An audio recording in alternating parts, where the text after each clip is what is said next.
गुजरातमध्ये काँग्रेस पक्षाचं महाअधिवेशन संपन्न झालं। 2 दिवसीय अधिवेशन होतं ते अहमदाबादमध्ये झालं। साधारण 2000 प्रतिनिधी त्या कार्यक्रमाला देशभरामधून उपस्थित होते आणि मग त्यात विचार मंथन वगैरे झालं। पक्ष कसा वाढवायचा, विरोधकांच्या या सगळ्या वाटचालीला रोखायचं कसं, खास करून मोदींना कसं रोखायचं, यावर काय मंथन वगैरे तिथे झालं आणि मग अनेकांनी अनेक विचार मांडले। काय वाटेल ते करून आपला पक्ष वाढला पाहिजे अशा पद्धतीचा विचार जरी पुढे आला असला तरी महत्त्वाच्या विषयाकडे, अत्यंत महत्त्वाचा जो विषय असतो त्या विषयाकडे याही अधिवेशनामध्ये एका शब्दानं चर्चा झाली नाही आणि तो महत्त्वाचा विषय म्हणजे पैसा। या विषयाला आपण बोलणार आहोत। नमस्कार, मी राजू पाटील आणि आपण पाहताय रिंगण लाईव्ह। मित्रांनो, विनंती आहे अजूनही आपण जर रिंगण लाईव्ह हे आपलं चॅनल सबस्क्राईब केलं नसेल तर जरूर करा। अधिवेशनामध्ये या पक्षाची इतिहास काय होता, या पक्षाने कशी वाटचाल केली वगैरे वगैरे वगैरे सगळी भाषणं मागच्या इतिहासातल्या काळापासून आजपर्यंतच्या काळात आली। त्यानंतर नरेंद्र मोदी यांचा उदय झाल्यानंतर हे भारतीय जनता पार्टीचं सरकार कसं चुकीच्या पद्धतीने काम करतंय वगैरे वगैरे त्याच्यावर चर्चा झाली। सातत्याने नरेंद्र मोदी यांच्यावर टीका करून पक्षाचं काही नुकसान झालंय का यावर फारसं कुणी बोललं नाही। त्याच्यामध्ये एक मात्र शशी थरूर हे काँग्रेसचे ज्येष्ठ नेते आहेत, त्यांनी थोडासा वेगळा विचार मांडण्याचा प्रयत्न केला।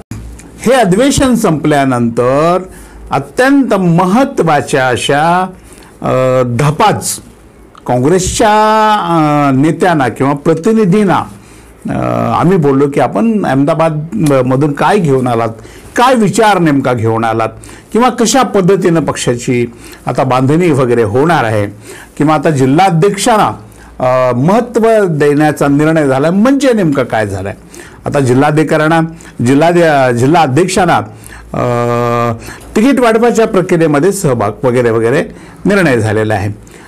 यानंतर तो त्या लोकांशी बोलल्यानंतर एक सूर पुढे आला की काँग्रेस पक्ष जेव्हा जेव्हा अशा पद्धतीनं पक्षाच्या वाटचालीसाठी अधिवेशनं घेतं, बैठका घेतं, या सगळ्यामध्ये एका गोष्टीचा उल्लेख किंवा एका गोष्टीचा विचार पुढे केला जात नाही, तो म्हणजे पक्ष वाढवण्यासाठी आवश्यक असलेल्या पैशाचं काय, हा एक महत्त्वाचा मुद्दा असतो।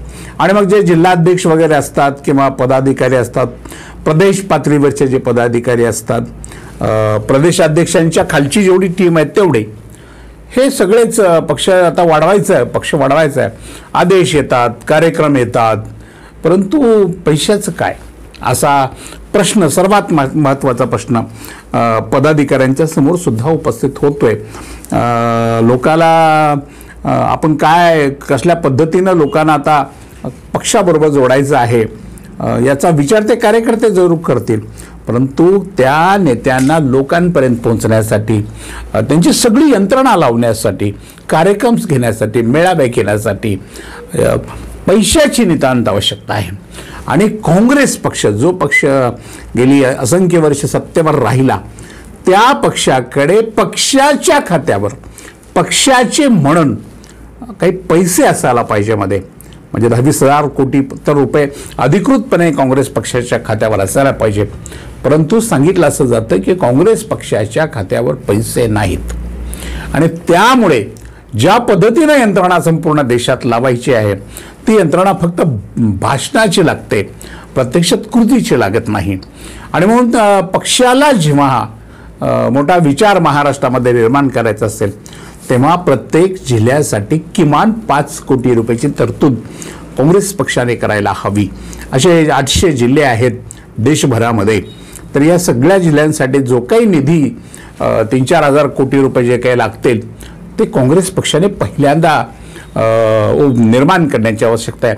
आणि हे सगळे पैसे हे आपल्या जे पक्षाचे गडगंज झालेले नेते आहेत, प्रत्येक राज्यातले, प्रत्येक जिल्ह्यातले, अशा लोकांच्याकडनं हा निधी उपलब्ध करून नव्या कार्यकर्त्याला या निधीचा वापर पक्षाच्या वाढीसाठी करता यावा, यासाठी काही धोरण पक्षामध्ये आवश्यक आहे आणि ते धोरण राबणं गरजेचं आहे. आणि या अधिवेशनामध्ये या धोरणावर कसली चर्चा झाली नाही असा सूर कार्यकर्त्यांचा निघाला. म्हणजे या अधिवेशनामध्ये काही ठोस निर्णय होईल अशी जी कार्यकर्त्यांची अपेक्षा होती, पदाधिकाऱ्यांची अपेक्षा होती, ती अपेक्षाच तिथे पूर्णपणे फेल ठरली. ठोस निर्णय म्हणजे काय की आता या भारतीय जनता पार्टीच्या महासत्ता झाली आपल्या देशामध्ये, तर या महासत्तेच्या विरोधामध्ये लढायचं कसं, हत्यारांचं काय, दारूगोळ्याचं काय, म्हणजे आर्थिक परिस्थिती जी किंवा पक्षाची आहे त्याचं काय नेमकं करायचं. आणि याच विषयावर जर चर्चा होत नसेल आणि बाकी आपला पक्ष वाढला पाहिजे, गांधी नेहरूंचा पक्ष, पटेलांचा पक्ष वगैरे, हा सगळा इतिहास अत्यंत ऐकायला बरा वाटतो, सांगायलाही छान वाटतो. परंतु आता काळ पूर्णपणे बदललेला आहे आणि या बदललेल्या काळात कार्यकर्ता सक्रिय करण्यासाठी, कार्यकर्त्याला ऊर्जा द्यायची असेल तर कार्यकर्त्याला आर्थिकदृष्ट्या जे पाठबळ आवश्यक असतं तो पक्षवाढीसाठी ते देण्याची गरज आहे. भारतीय जनता पार्टीने हे नेमकं केलं आहे. भारतीय जनता पार्टीने कार्यकर्त्याला पक्षवाढीसाठी असलेल्या कार्यक्रमाच्या आर्थिक तरतुदीला सर्वात आधी महत्त्व दिलेलं आहे आणि काँग्रेस पक्ष पूर्णपणे याकडं दुर्लक्ष करतोय असा विचार या पदाधिकाऱ्यांकडून मला ऐकायला मिळाला. म्हणजे ही गोष्ट खरी आहे की जोपर्यंत राहुल गांधी हा मुद्दा, महत्त्वाचा मुद्दा विचारात घेणार नाहीत तोपर्यंत काँग्रेसला आपण जिल्हाध्यक्षाला किती ताकद दिली, किती भाषणं केली, किती पदयात्रा काढल्या किंवा किती आपण पक्षाच्या स्वातंत्र्योत्तर काळापासूनच्या वाटचालीचा आढावा लोकांच्या समोर ठेवला तर आता एवढ्यानं पक्ष वाढेल अशी परिस्थिती सध्या राहिलेली नाही. पक्ष वाढण्यासाठी पैशाची नितांत आवश्यकता आहे आणि काँग्रेस पक्षाने ती तरतूद केल्याशिवाय या देशभरातल्या कार्यकर्त्याला बळ मिळणार नाही. आता तरुण कार्यकर्ते पार्टीकडे येत नाहीत हा एक महत्त्वाचा मुद्दा आहे. 18 ते 35 वयोगटातल्या लोकांचा ओढा काँग्रेसकडे नाही, तो का नाही हे शोधण्याची सुद्धा सर्वात मोठी आवश्यकता आहे. आणि जर काँग्रेसला देशामध्ये पुन्हा सत्तेकडे जायचं असेल तर मोदींना, शहांना किंवा भारतीय जनता पार्टीला शिव्या घालून आता पुढे जाता येणार नाही. शिव्या घालण्याला सुद्धा एक मर्यादा असते. आता 10 वर्ष संपलेले आहेत आणि लोकांच्या मनात असं वाटलं पाहिजे देशभरातल्या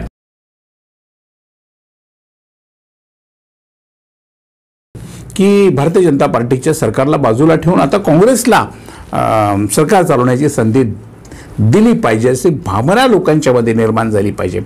त्यासाठी काँग्रेसला लोकांच्या पुढे एक ठोस कार्यक्रम देशाचा ठेवणं सर्वात महत्त्वाची गोष्ट आहे. आणि जोपर्यंत लोकांना आवडणारा म्हणजे वृद्धापासून अगदी 18 वर्षाच्या तरुणांना आकर्षित करणारे कार्यक्रम्स जोपर्यंत हा पक्ष लोकांच्या समोर ठेवत नाही तोपर्यंत कितीही अधिवेशनं घेतली तरी त्याचा फारसा उपयोग होईल असं मला स्वतःला वाटत नाही. एक गोष्ट चांगली झाली की आपण गुजरातमध्ये अधिवेशन घेतलं, मोदींच्या गुजरातमध्ये, ज्या गुजरातमध्ये 30 वर्षापासून काँग्रेसला कधी सत्ता मिळाली नाही आणि या अधिवेशनाची सुरुवात आपण गुजरातपासून केली. आणि गुजरातमध्ये जे तुमचं सर्वात महत्त्वाचं म्हणजे महात्मा गांधींचं गुजरात, सरदार वल्लभभाई पटेलांचा गुजरात. तर सरदार वल्लभभाई पटेल काँग्रेसपासून भारतीय जनता पार्टीने असे जोरदारपणे पळवलेले आहेत की त्यांना परत आणणे किंवा सरदार वल्लभभाई पटेल हे काँग्रेसचे कसे होते किंवा भारतीय जनता पार्टीच्या संघाच्या विरोधामध्ये त्यांनी आपल्या हयातीमध्ये काय पावलं उचलली हे लोकांच्या समोर मांडणं हे नितांत आवश्यकता आहे. वल्लभभाई पटेल त्यांनी यांच्याकडून अगदी पळवून नेलेले आहेत आणि ते वापस आणणं सुद्धा काँग्रेस पक्षासाठी फार आवश्यक आहे.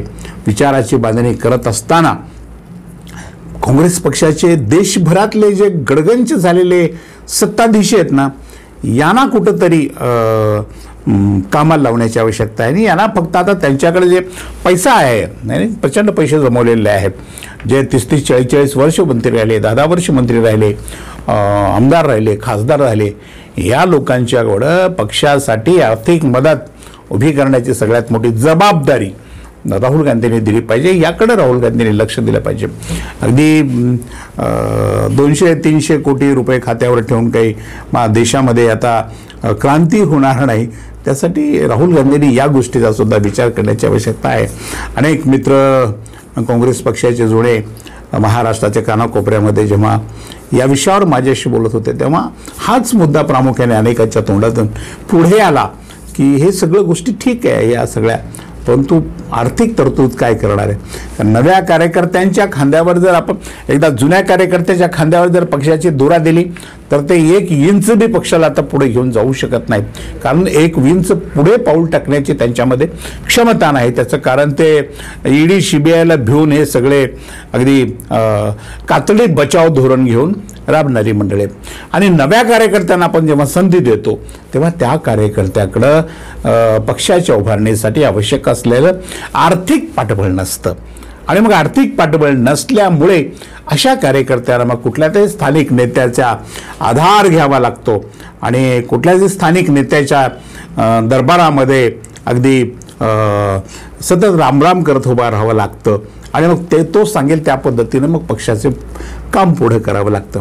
यासाठी पार्टीनं पहिल्यांदा काँग्रेस पक्षानं हा जो तुम्हाला खरंच देशामध्ये आपलं पुन्हा सरकार आलं पाहिजे असं वाटत असेल किंवा पार्टीची जी सभासद संख्या आहे ही वाढली पाहिजे असं जर आपल्याला वाटत असेल तर पहिल्यांदा जिल्हा अध्यक्षांना किंवा जिल्हा पातळीवर जे प्रमुख पदाधिकारी आहेत यांच्या पाठीसाठी आर्थिक पाठबळ उभा करणं किंवा त्यांना आर्थिक तरतूद व्यवस्थित करून देऊन कामाला लावणं हे सर्वात महत्त्वाचं आहे. आणि या विषयावर काँग्रेस पक्षाने आपल्या बैठकांमध्ये अधिवेशनांमध्ये विचार करावा. बाकी अगदी भाषणबाजीने काही घडणार नाही. तर प्रत्यक्षात आता हातामध्ये भारतीय जनता पार्टीच्या विरोधात लढण्यासाठी आवश्यक असलेला शस्त्रपुरवठा, शस्त्र म्हणजे आर्थिक पुरवठा किंवा यंत्रणा ज्याला आपण म्हणतो, निवडणुकीतली यंत्रणा असेल किंवा पक्षाच्या विस्ताराची यंत्रणा जी असेल, या यंत्रणा उभा करण्यासाठी पैशाची तरतूद करणं सर्वात महत्त्वाचं आहे. मल्लिकार्जुन खरगे, राहुल गांधी, सोनिया गांधी ही जी सगळी बडी मंडळी आहेत यांनी पहिल्यांदा या मुद्द्यावर लक्ष केंद्रित करावं आणि हा मुद्दा विचारात घेऊन यावर जर पक्षाने मार्ग काढला तर 2029 मध्ये खूप मोठा चमत्कार देशामध्ये झालेला आपल्याला बघायला मिळेल. आज इतकंच. अशाच महत्त्वाच्या प्रश्नांवर रोखठोक भाष्य ऐकण्यासाठी पाहत रहा रिंगल लाईव्ह, आवाज महाराष्ट्राचा.